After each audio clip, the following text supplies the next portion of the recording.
Hello बच्चों, let's read the question. So question says that write down the structure of the following compound. Compound क्या है basically यहाँ पे propanoic anhydride. अब देखो कभी भी एनहाइड्राइड का स्ट्रक्चर अगर आपको स्ट्रक्चर बनाना हो तो बी केयरफुल. आप क्या करो, डायरेक्टली हम स्ट्रक्चर नहीं बना सकते. इसके लिए हम क्या करेंगे, इसका नेम लिखेंगे प्रोपेनोइक.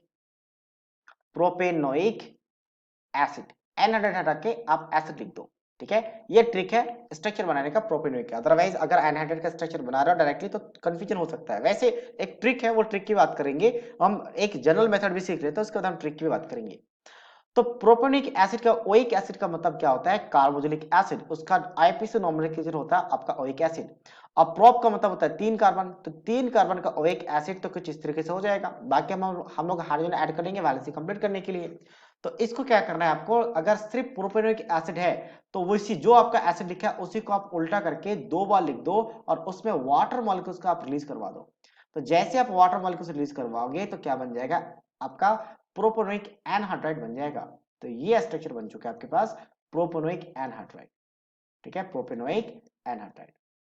सेकेंडली, अच्छा यहाँ पे थोड़ा सा चेंज होगा क्योंकि टोटल 3 कार्बन है तो CH2 और CH3.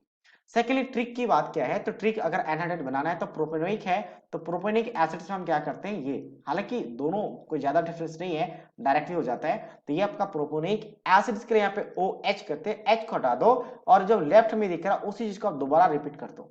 बस ये ट्रिक है. ठीक है, कि प्रोपेनिक एसिड के लिए यहाँ पे H लिखते हैं तो उसको हटा के जो यहाँ पे लेफ्ट में दिख रहा है उसी को रिपीट करो तो स्ट्रक्चर बन जाता है प्रोपेनोइक एनहाइड्राइड का. तो वाटर मॉलिक्यूल्स को रिलीज करवाना पड़ता है. So this is the final structure of this compound.